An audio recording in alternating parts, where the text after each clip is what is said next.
नमस्ते दोस्तों, कैसे हैं आप सभी का स्वागत है द नेक्स्ट क्लासेस के एक और नए सेशन में, जिसमें हम चर्चा करने वाले हैं कक्षा 10 के एक बहुत ही महत्वपूर्ण टॉपिक के बारे में, या हम कहें तो एक बहुत ही महत्वपूर्ण कंसेप्ट के बारे में, जो बच्चों को अक्सर परेशान करता है।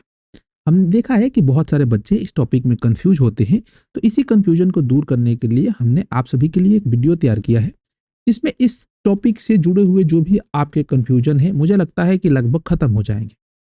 यहाँ पे आप प्रश्न देख के ही समझ गए होंगे कि हम किसके बारे में चर्चा करने वाले हैं। हम चर्चा करने वाले हैं कक्षा 10 के एक ऐसी प्रश्न के बारे में, जो अक्सर बार-बार एग्जाम में पूछे जाते हैं और ये समझना बहुत ही ज़रूरी है। इस प्रकार के प्रश्न की एक हमें अपरिमेय संख्या दे दिए जाते हैं कि यहाँ पे जैसे कि √5 एक अपरिमेय संख्या है, हमें पता है, लेकिन हमें इसे सिद्ध करके दिखाना है कि ये अपरिमेय संख्या क्यों है या कैसे है। बच्चे इसमें प्रश्न को पढ़ते ही कंफ्यूज हो जाते हैं जब कक्षा 10 में नए-नए आते हैं। ये पहले अध्याय का प्रश्न है, प्रश्नावली 1.3 में इस प्रकार के प्रश्न दिए गए हैं। इसके उदाहरण में भी कुछ प्रश्न दिए गए हैं, जैसे कि हमें सिद्ध करना है कि √2 एक अपरिमेय संख्या है, या √3 एक अपरिमेय संख्या है, या 5 प्लस का √2 एक अपरिमेय संख्या है। इस प्रकार के प्रश्न हमसे पूछे जाते हैं, तो इस चीज को हम समझने वाले हैं। चलिए हम इस वीडियो की शुरुआत करते हैं, और इस वीडियो में हम 3 तरीकों की चर्चा करेंगे, जिससे हम ये समझ सकेंगे या अपनी तर्क विकसित कर सकेंगे। याद करने की जगह पे बहुत सारे बच्चे क्या करते हैं कि इस प्रश्न को याद कर लेते हैं कि यदि √5 आए तो इस प्रकार से लिखना है, √2 आ जाए तो इस प्रकार से लिखना है, यानी कि 5 की जगह पे 2 बदल देना है, 3 आ जाए तो 3 बदल देना है 5 की जगह पे। इस तरीके से बच्चे याद कर लेते हैं। इसमें क्या कंसेप्ट यूज हो रहे हैं और किस तरीके से इसे समझना है, ये वो भूल जाते हैं या उन्हें दिक्कत करती है। यदि इस प्रश्न के कंसेप्ट को आप समझते हैं कि हमें किस प्रकार से इसे सिद्ध करना है या हम किस प्रकार से इसे सिद्ध कर रहे हैं, तो आपको ये तर्क करने में क्या करेगा, मदद करेगा कि अन्य प्रश्नों में जो आपको डाउट होंगे उसे पूछने में, या अपने टीचर से पूछने में प्रश्नों को कि सर यहाँ पे ये हो रहा है, ऐसा क्यों नहीं हो रहा है, ऐसे प्रश्न आपके दिमाग में आएंगे। ये विकसित करता है। चलिए हम पहले तरीके की बात करते हैं। इससे पहले इस प्रश्न को हम एक बार फिर से पढ़ के समझ लेते हैं कि ये प्रश्न कह क्या रहा है। ये प्रश्न हमसे कह रहा है, ये प्रश्नावली 1.3 का जो पहला अध्याय है, अध्याय 1, जिसका नाम है वास्तविक संख्याएं, इसका ये प्रश्न है। ये कह रहा है कि हमें सिद्ध करना है या सिद्ध कीजिए कि √5 एक अपरिमेय संख्या है। हमें पहले से पता है कि √5 है, ये परिमेय संख्या नहीं, एक अपरिमेय संख्या है। हमने देखा है ना कि कोई भी संख्या जो अभाज्य संख्या हो, अगर रूट के अंदर में है, वो अपरिमेय संख्या कहलाती है। जैसे कि √2, यहाँ पे हम √2 लिख सकते हैं। √3, 3 भी एक अभाज्य संख्या है, रूट के अंदर है। या कोई ऐसी संख्या जो पूर्ण वर्ग संख्या नहीं है, वो रूट के अंदर है, वो भी क्या होती है, अपरिमेय संख्या होती है। जैसे कि 6 अभाज्य संख्या नहीं है, ये एक भाज्य संख्या है, लेकिन 6 एक पूर्ण वर्ग संख्या नहीं है, इसलिए ये भी एक अपरिमेय संख्या है। तो इन प्रकार की संख्याओं को हमें पहले से पता है कि ये अपरिमेय है, लेकिन इन्हें हम सिद्ध कैसे करेंगे कि ये एक अपरिमेय संख्या है, इसकी बात कर लेते हैं। सबसे पहला तरीका, हम तरीका नंबर 1 लिख लेते हैं। तरीका नंबर 1, हम सबसे पहली चीज बात करेंगे परिभाषा की। परिभाषा कि हमने अपरिमेय संख्या की परिभाषा क्या पढ़ रखी है। हमने बेसिक चीज में ये पढ़ रखा है कि अपरिमेय संख्या क्या होती है। हमने ये देख रखा है कि अपरिमेय संख्या उस प्रकार की हम संख्याओं को कहते हैं जिसे हम p/q के रूप में व्यक्त नहीं कर सकते हैं, जहां पे ये जो p और q है, ये दोनों क्या होते हैं, पूर्णांक होते हैं, और q 0 के बराबर नहीं होता है। और ऐसे ही हमने परिमेय संख्याओं के बारे में पढ़ रखा है कि जिसे हम p/q के रूप में व्यक्त कर सकते हैं, वो परिमेय संख्याएं होती है। p और q दोनों उन स्थितियों में भी पूर्णांक होते हैं, और q शून्य नहीं होना चाहिए। हमने अपरिमेय संख्या की जो चीजें हैं, मैं क्लियर कर दूं एक बार फिर से कि अपरिमेय संख्या की परिभाषा क्या पढ़ रखी है। ऐसी संख्या जिसे हम p/q के रूप में व्यक्त नहीं कर सकते हैं, इस रूप में वो संख्याएं नहीं होती हैं, उन्हें ही हम अपरिमेय कहते हैं। जैसे कि इस प्रश्न में क्या दिया हुआ है, √5 दिया हुआ है, ये हमारा √5 है। अगर इसकी तुलना हम करें p/q से, तो यहाँ पे हम क्या देखेंगे कि √5 के नीचे हम एक हर में लिख सकते हैं, किसी भी संख्या के नीचे, ये हम सब जानते हैं। तो यहाँ पे p आएगा √5 के बराबर, और q हमारा आएगा 1 के बराबर। यहाँ आप देखेंगे तो जो q है, 1 है, ये 0 के बराबर नहीं है। और यहाँ पे जो p है, ये √5 के बराबर है, ये कोई पूर्णांक नहीं है। जब भी हम लोगों ने पूर्णांक के बारे में पढ़ा है, √5 की चर्चा हम लोगों ने की ही नहीं है, यानी कि ये इस रूप में व्यक्त नहीं हो पा रहा है। तो हम कह सकते हैं परिभाषा के अनुसार कि √5 एक क्या है, अपरिमेय संख्या है, और इस प्रकार से हम सिद्ध करके दिखा सकते हैं। इसे भाषा के रूप में लिखना होगा कि कैसे सिद्ध करना है। इन तरीके को हम समझ रहे हैं, इसलिए यहाँ पे प्रॉपर तरीके से मैं लिख के नहीं बता रहा हूँ, लेकिन पूरे तरीके से एक्सप्लेन कर रहा हूँ। ठीक है। अब हम दूसरे तरीके पे चलते हैं। हम यहाँ पे लिख लेते हैं तरीका नंबर 2 कि किस प्रकार से हम रूट 5 को दर्शा सकते हैं कि ये एक अपरिमेय है, अपरिमेय संख्या है। ठीक है, दूसरी चीज की हम बात करते हैं। हमने क्या देख रखा है कि इस चीज का क्या मतलब है, ये रूट 5 जो लिखा हुआ है इसका मूल मतलब क्या है। ये जो संख्या लिखी हुई है ना, इसका आप वर्गमूल बताइए, वर्गमूल निकाल के बताइए, इसका अर्थ यही तो होता है। तो यदि आप एक काम करें कि जो संख्या रूट में लिखी गई है इसका आप वर्गमूल निकाल दे 5 का, तो क्या प्राप्त होगा। यहां पे कुछ संख्या प्राप्त होगी भागफल के रूप में। ये कौन सी संख्या होगी। हमने एक गुण के रूप में पढ़ रखा है कि जो अपरिमेय संख्याएं होती हैं इनका जो दशमलव प्रसार होता है, क्या होता है, दशमलव प्रसार जो होता है ये किस प्रकार से होता है, अशांत अनावर्ती होता है, अशांत अनावर्ती। इस स्थिति में जो दशमलव संख्याएं होती है ये क्या होता है, दशमलव के बाद जो भी अंक आ रहे होते हैं ये एक दूसरे को ना ही रिपीट करते हैं और ना ही ये कभी खत्म होते हैं। इसलिए इस प्रकार के दशमलव संख्याएं जो होती है इनको अशांत अनावर्ती कहते हैं, और जो अपरिमेय संख्याएं होती है इनका दशमलव प्रसार अशांत अनावर्ती होता है। जब भी इस संख्या का आप वर्गमूल निकालेंगे, यहाँ पे जो भागफल के रूप में आएगा, जो संख्या इसकी वर्गमूल आएगी वही इसका भागफल होता है, ये अशांत अनावर्ती आएगी। और इस आधार पे भी हम कह सकते हैं कि ये जो रूट 5 है ये एक अपरिमेय संख्या है। यहाँ पे मैं उदाहरण के रूप में रूट 5 ले रहा हूँ। आप रूट 5 की जगह पे क्या क्या ले सकते हैं, रूट 3 भी ले सकते हैं, रूट 2 भी ले सकते हैं, रूट 6 भी ले सकते हैं, रूट 8 भी ले सकते हैं, या जो भी संख्याएं बन सकती है 3 प्लस का रूट 5, या जो इस प्रकार की संख्याएं आप बना सकते हैं जो अपरिमेय है। हम ये भी गुण के रूप में जानते हैं, आप ध्यान रखिएगा कि एक परिमेय और एक अपरिमेय संख्याओं का योगफल हमेशा एक अपरिमेय संख्या होता है। इसका भी हम प्रयोग करना चाहें तो इस प्रकार की संख्याओं में सिद्ध करने के लिए कर सकते हैं, अन्यथा जानकारी के लिए आपको पता होनी चाहिए। ठीक है, तो ये हमारा दूसरा तरीका हो गया जिससे हम ये सिद्ध करके दिखा सकते हैं कि रूट 5 या इस प्रकार की जो संख्याएं अपरिमेय हैं ये क्यों अपरिमेय है। ठीक है, इस तरीके को मैं पूरे रूप से इसलिए नहीं लिख रहा हूं क्योंकि इन तरीकों को केवल हम समझ रहे हैं, अपनी समझ विकसित करने के लिए इसे सीख रहे हैं। हम इसे एग्जाम में लिख के नहीं आएंगे। हो सकता है कि कोई व्यक्ति पूछे तो हम उससे बता सकते हैं कि इस प्रकार से इसे सिद्ध किया जा सकता है, लेकिन एग्जाम में हम लिख के नहीं आएंगे। तो एग्जाम में कैसे लिख के आएंगे, जो तरीका एनसीईआरटी में दिया हुआ है, जैसे कि इसकी हम चर्चा करते हैं तरीका नंबर 3 की।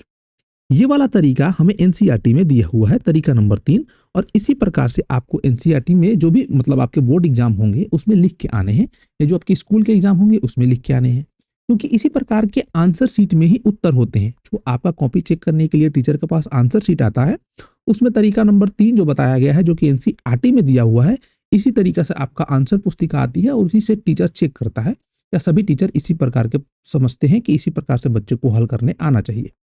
ये तरीका क्या है इस पे हम बात करते हैं। हमें क्या दिया हुआ है कि हमें क्या सिद्ध करना है कि जो रूट 5 है एक अपरिमेय संख्या है, इसे सिद्ध करना है।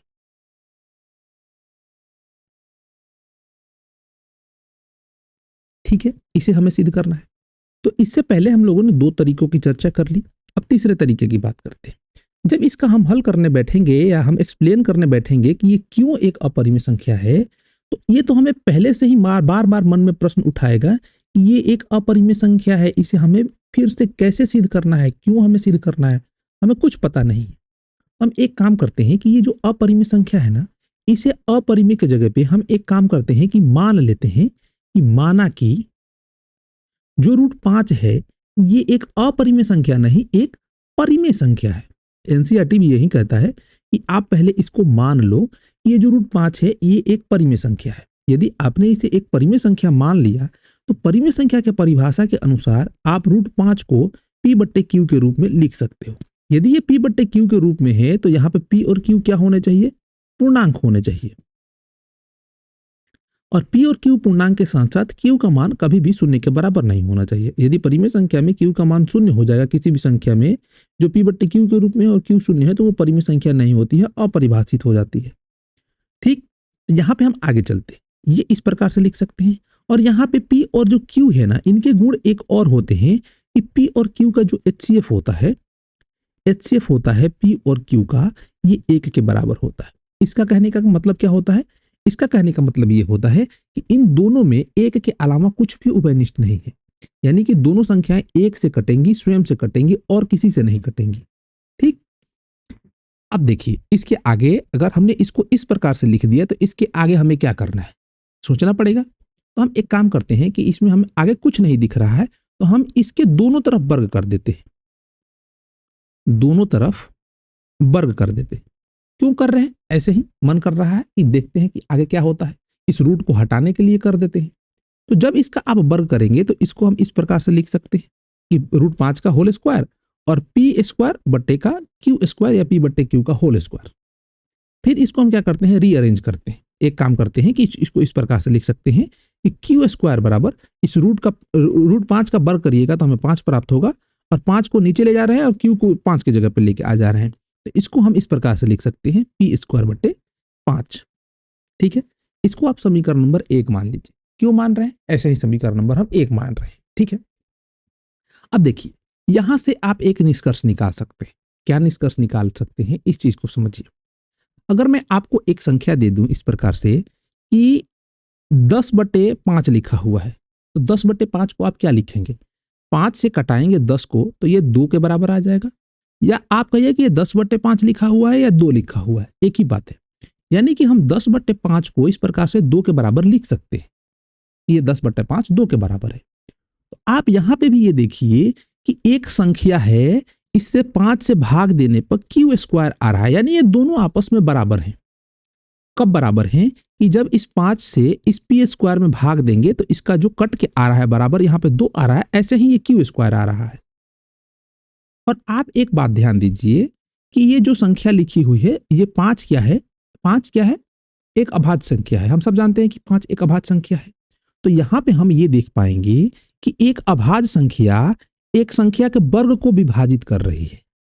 जैसे कि हम मान लेते हैं कि ये 10 है, पी क्या है, 10 है, तो 10 का हम वर्ग करेंगे तो ये 5 आएगा, नीचे 5 है। तो मान लेते हैं कि जब हमने पी 10 माना है तो 10 का वर्ग क्या हो जाएगा, 100 हो जाएगा। 100 से 5 में हम भाग देंगे तो 20 आएगा। यही 20 लिखा हुआ है, क्या लिखा हुआ है, क्यू स्क्वायर के बराबर। ये 20 क्या है, क्यू स्क्वायर है। हम यहाँ पे एक चीज और गौर करेंगे, गौर करने वाली चीज ये है कि जब हम 5 से 100 में भाग दे रहे हैं तो 20 आ रहा है, तो ये जो 10 का वर्ग है इसको ये 5 विभाजित कर दे रहा है, तो ये 10 को भी विभाजित करेगा। ऐसा एक हमने परिमेय भी एनसीईआरटी में पढ़ा है कि यदि कोई संख्या, कोई अभाज्य संख्या किसी अन्य संख्या के वर्ग को विभाजित कर रही है तो उस संख्या को भी वो विभाजित करेगी। तो यहां पे हम क्या देख पाएंगे कि जो 5 है ना, पी स्क्वायर को विभाजित कर रही है। क्या हो रही है कि 5 समीकरण 1 में 5 पी स्क्वायर को विभाजित कर रहा है, विभाजित कर रहा है, तो यह 5 को भी विभाजित करेगा। तो यह पी को भी विभाजित करेगा, क्षमा कीजिएगा, पी को भी विभाजित करेगा, विभाजित करेगा। यहां तक आपको समझ में आ रहा है कि हम क्या कर रहे हैं, हम यहाँ पे देख के निष्कर्ष निकाल रहे हैं, पहली सी पढ़ी हुई चीजों को समझ रहे हैं कि 5 अगर पी स्क्वायर को काट रही है, क्योंकि 5 एक अभाज्य संख्या है, तो पी स्क्वायर को कब काटेगी, जब आप पी स्क्वायर को ऐसे पी गुणे पी लिखेंगे तो इस पी में 5 होना चाहिए तभी ये काटेगी। अगर पी में 5 नहीं है तो ये क्यों काटेगी उसको। तो इससे भी हम एक और निष्कर्ष निकाल सकते हैं। क्या निकाल सकते हैं, यहाँ पे एक पेज ऐड कर लेते हैं कि यदि आप पी स्क्वायर में 5 से भाग दे रहे हैं तो क्यू स्क्वायर आ रहा है, या आप कह रहे हैं कि पी 5 को भी विभाजित करेगी, तो पी 5 को कितनी बार में विभाजित करेगी। जैसे कि हम 10 को 5 से भाग दे रहे हैं तो 2 आ रहा है, तो अगर पी में 5 से भाग देंगे तो यहां पे भी तो कुछ आएगा। तो हम मान लेते हैं, या हम ये भी कह सकते हैं कि 10 का अभाज्य गुणनखंड करेंगे आप तो 2 गुणे 5 आएगा, पी का अभाज्य गुणनखंड करेंगे आप तो 5 गुणे कुछ तो आएगा यहाँ पे। जैसे कि 5 से ये संख्या कट रही है तो यहाँ पे भी तो कुछ आएगा, कुछ बार में भाग लगेगा। तो हम इसको मान लेते हैं कि ये आर बार में काट रहा है। तो इसको हम इस प्रकार से लिख सकते हैं कि P है, इसको हम 5R के बराबर लिख सकते हैं। इसको हम समीकरण नंबर 2 मान लेते हैं। यहां पे आपने क्या देखा कि 5 पी स्क्वायर को विभाजित कर रही है तो P को भी विभाजित करेगी। यदि P को विभाजित कर रही है तो हम P को इस रूप में लिख सकते हैं। कैसे लिख सकते हैं, मैंने आप सभी को समझाया, क्या समझ में नहीं आया, कि आया आप कमेंट करके बताएंगे। फिर हम आगे चलेंगे तो इस समीकरण 2 में जो P का मान आया है इसको हम समीकरण नंबर 1 में रख देते हैं। हमारे पास समीकरण नंबर 1 क्या है कि क्यू स्क्वायर बराबर है पी स्क्वायर बटे 5 के। तो यहाँ पे अगर आप मान रखेंगे 5 आर पी का, तो 5 आर का होल स्क्वायर बन जाएगा, बट्टे का 5 हो जाएगा। इसको भी हम सरल करते हैं, सरल करेंगे तो क्यू स्क्वायर बराबर हमें क्या प्राप्त होगा, 25 आर स्क्वायर बटे 5 होगा। इस 5 से 25 को हम 5 बार में काट देंगे और सरल करेंगे तो 5 आर स्क्वायर बट्टे कुछ नहीं प्राप्त होगा, बट्टा में 1 होगा। ठीक है, अब इसको हम रीअरेंज करेंगे इसको, तो हम आर स्क्वायर को क्यू स्क्वायर बटे 5 के रूप में लिख सकते हैं। केवल हम इधर से उधर रीअरेंजिंग कर रहे हैं और ये इसलिए कर रहे हैं ताकि हम एक निष्कर्ष पे पहुंच सके। निष्कर्ष पे पहुंचने के लिए जो ये समीकरण आपको प्राप्त हुआ है, ये सेम समीकरण नंबर 1 जैसा है, केवल इसमें p के जगह पे कहीं r आ गया है। यहाँ पे पहले क्यू स्क्वायर था तो यहाँ पे आर स्क्वायर आ गया है और पी स्क्वायर के जगह पे क्यू स्क्वायर आ गया है, और नीचे 5 वैसे का वैसा ही है। तो हम यहां से भी एक निष्कर्ष निकाल सकते हैं। हम क्या निष्कर्ष निकाल सकते हैं कि ये जो 5 है, यदि क्यू स्क्वायर को विभाजित कर रहा है तो 5 क्यू को भी विभाजित करेगा। क्यों करेगा, आप फिर से समझिए, मैं फिर से आपको समझा रहा हूं। 5 क्या है, एक अभाज्य संख्या है। यदि कोई अभाज्य संख्या क्यू स्क्वायर को विभाजित कर रही है, जैसे कि 15 के वर्ग को ये विभाजित करेगी, तो 15 गुणे 15 इसको हम लिख सकते हैं। 15 गुणे 15 लिखेंगे तो ये 5 इस 15 को 3 बार में काटेगी, तो इस 15 को तो काट रही है ना, जिसका ये वर्ग है। हम इसके वर्ग को पूरे को विभाजित कर रहे हैं, इसमें 15 है, ये 15 को काट रही है। तो यहां पे भी तो क्यू स्क्वायर के वर्ग को यदि भाग देने पे आर स्क्वायर आ रहा है, तो ये क्यू को काटेगी, तभी इस प्रकार से होगा। तो इसको हम इस प्रकार से भी लिख सकते हैं। क्या लिख सकते हैं कि 5 क्यू स्क्वायर को विभाजित कर रही है तो 5 क्यू को भी विभाजित करेगी। अर्थात क्या कि 5 क्यू में उभयनिष्ठ है, उभयनिष्ठ है। यही चीज लिखा हुआ है, जो ये लिखा हुआ है इसका मतलब भी यही है। या इसको आप इस प्रकार से लिख सकते हैं कि Q बराबर 5 R के जगह पे हम यहाँ पे S लिख देते हैं, क्योंकि अगर Q को 5 काट रही है तो कुछ मर्तबा में तो काटेगी, इस मर्तबा के जगह पे हमने S लिख दिया। या इसका यही मतलब हुआ कि अर्थात 5 Q में क्या है, उभयनिष्ठ है। यहाँ पे देखिए, इसको आप समीकरण नंबर 3 मान सकते हैं। समीकरण नंबर 2 समीकरण नंबर 3 से हम क्या देख रहे हैं कि दोनों में P में भी और Q में भी 5 उभयनिष्ठ है। हमने यहाँ पे माना है कि इन दोनों संख्याओं का HCF 1 है, यानी कि उसमें उभयनिष्ठ 1 है। यहाँ पे हम देख रहे हैं कि कुछ समीकरण को रीअरेंज कर रहे हैं, कुछ गलत नहीं किया है, किसी के मान में भी कुछ परिवर्तन नहीं किया है, बस कुछ वर्ग किया है, इधर उधर भाग को गुणा में किया है, गुणा को भाग में किया है, और यहाँ पे हमने एक निष्कर्ष निकाला। क्या निष्कर्ष निकाला, हमारा निष्कर्ष ये है कि हमने क्या माना है, हमने माना है कि P और Q में, यहां पे P करिए, P और Q में एक के अलावा या एक के अतिरिक्त कुछ भी उभयनिष्ठ नहीं है, कुछ भी कॉमन नहीं है, नहीं है। लेकिन क्या, समीकरण नंबर जो हमारा 2 है और समीकरण नंबर हमारा 3 है, इससे क्या स्पष्ट होता है,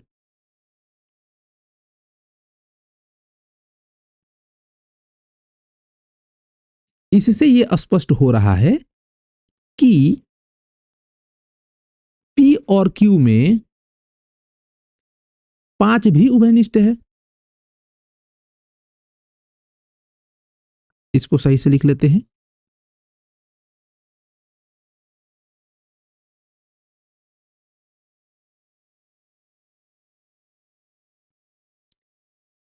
अतः क्या हो रहा है, हमारे कथन का विरोध हो रहा है, जो हमने माना है उसका विरोध हो रहा है। यह क्यों हो रहा है, यह इसलिए हो रहा है क्योंकि हमने क्या कर लिया है कि √5 को हमने एक परिमेय संख्या मान लिया है। ये एक परिमेय संख्या नहीं है, ये एक अपरिमेय संख्या है। हमारे मानने के गलती की वजह से ये स्थिति उत्पन्न हो रही है। गणित क्या कहता है कि जो चीजें सत्य है, यदि उसको आप सत्य मानते हो तो वो सत्य प्रमाण पे जाएगी। यदि किसी चीज को गलत मान लिया है तो वो गलत प्रमाण पे जाएगी, वो सही आंसर नहीं देगी। तो जो हमने माना है उसका विरोध यहाँ पे हो रहा है। इससे यह स्पष्ट हो जाता है कि √5 परिमेय तो नहीं है, और परिमेय नहीं है तो अपरिमेय संख्या है। परिमेय नहीं होने के बाद इसको हम अपरिमेय इस प्रकार से दर्शा सकते हैं। आशा है कि √5 के माध्यम से आप सभी को यह समझ में आएगा कि किस प्रकार से एक अपरिमेय संख्या को आप अपरिमेय दर्शा सकते हैं। आप इस विधि को इस तरीके से याद रखिएगा कि जो संख्याएं या तो अभाज्य होंगी वो वर्ग में हो, या पूर्ण वर्ग संख्याएं नहीं हो वो वर्ग में हो। जैसे कि 5 के जगह पे आप 2, √3, √6, √7 इस प्रकार की संख्याओं को ले सकते हैं। √4 को नहीं ले सकते क्योंकि √4 क्या है, एक परिमेय संख्या होती है। क्यों होती है? ये पूर्ण वर्ग संख्या है। इसको हम 2 गुणे 2 लिख सकते हैं, जो अंदर 2 बार होता है, एक बार बाहर आ जाता है, तो ये 2 बाहर आ जाएगा, और 2 एक परिमेय संख्या है जिसको हम P/Q के रूप में व्यक्त कर सकते हैं। आशा है कि ये प्रश्न आप सभी को समझ में आया होगा। ये प्रश्नावली का प्रश्न है, प्रश्नावली 1.3 का। इसमें और कुछ प्रश्न दिए गए हैं और कुछ टाइप के प्रश्न दिए गए हैं, इसको हम अगले वीडियो में समझने वाले हैं। यदि आपको ये वीडियो पसंद आया है तो वीडियो को लाइक कीजिएगा, और अगले और इसी प्रकार के अच्छे अच्छे वीडियो को देखने के लिए आप चैनल को सब्सक्राइब कर सकते हैं, और साथ ही साथ इसे अपने दोस्तों को भी शेयर कर सकते हैं। यदि आप चाहते हैं कि कक्षा 10 के किसी भी अध्याय का नोट्स, एक्सरसाइज, सॉल्यूशन आप फ्री में डाउनलोड करें, तो डाउनलोड करने के लिए आप गूगल पे जाकर सर्च कर सकते हैं www.thenextclasses.com या केवल thenextclasses.com। चलिए मैं आप सभी को बता ही देता हूं कि किस प्रकार से आप डाउनलोड कर सकते हैं। आपको गूगल में आ जाना है, यहाँ पे सर्च बार में लिखना है thenextclasses.com। हमने पहले से कभी सर्च कर रखा है तो ये ऊपर नाम ही आ रहा है, हम इस पर क्लिक कर दे रहे हैं। आप स्पेलिंग देख के यहाँ पे जो स्पेलिंग द नेक्स्ट क्लासेस लिखा हुआ है इसको क्लिक करेंगे तो इस प्रकार से हमारा चैनल आपके सामने आ जाएगा, हमारा वेबसाइट सामने आ जाएगा। इस पर आप क्लिक करेंगे तो यहाँ पे बहुत सारी चीजें आपके सामने खुल के आ जाएंगी। यहाँ पे आप मॉडल पेपर डाउनलोड कर सकते हैं, देख सकते हैं, पढ़ सकते हैं, एक्सरसाइज सोल्यूशन कर सकते हैं, क्वेश्चन बैंक कर सकते हैं, नोट्स चाहे तो नोट्स कर सकते हैं, प्रैक्टिस से चाहे तो प्रैक्टिस सेट कर सकते हैं, कुछ भी कर सकते हैं। यहाँ पे हम एक्सरसाइज सोल्यूशन की बात कर लेते हैं। हम एक्सरसाइज सोल्यूशन वाले सेक्शन पे जाएंगे, यहाँ पे देखेंगे तो हमारे सामने एक्सरसाइज सोल्यूशन खुल के आ जाए। यहाँ पे मैथ्स के सभी प्रश्नावलियों के एक्सरसाइज सोल्यूशन दिए गए हैं, साइंस के सभी प्रश्नावलियों के एक्सरसाइज सोल्यूशन दिए गए हैं, और सोशल साइंस के भी और हिंदी के अन्य सभी के भी आपको सोल्यूशन मिल जाएंगे। यदि आप चाहते हैं कि प्रश्नावली 1.3 का सोल्यूशन देखना है तो इस पर आप क्लिक करेंगे। क्लिक करते हैं, इसका सोल्यूशन आपके सामने खुल जाएगा। यहाँ पे इसका PDF रूप दिया गया है, जहाँ पे यहाँ पे आपको बताया गया है कि किस प्रकार से आप भाषा के साथ लिखते हुए इस प्रश्न को हल कर सकते हैं। कि माना कि √5 क्या है, एक परिमेय संख्या है, इसलिए हम √5 को इस प्रकार से लिख सकते हैं, और यहाँ पे P और Q दोनों पूर्णांक है और एक के अतिरिक्त इसमें कोई भी उभयनिष्ठ संख्या नहीं है। साथ ही साथ हम ये भी लिख देंगे कि Q 0 के बराबर नहीं होना चाहिए।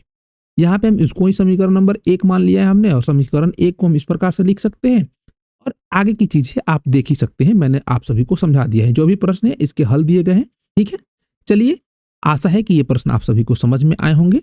फिर मिलते हैं किसी और वीडियो में, तब तक के लिए पढ़ते रहिए, मजे करते रहिए। जय हिंद।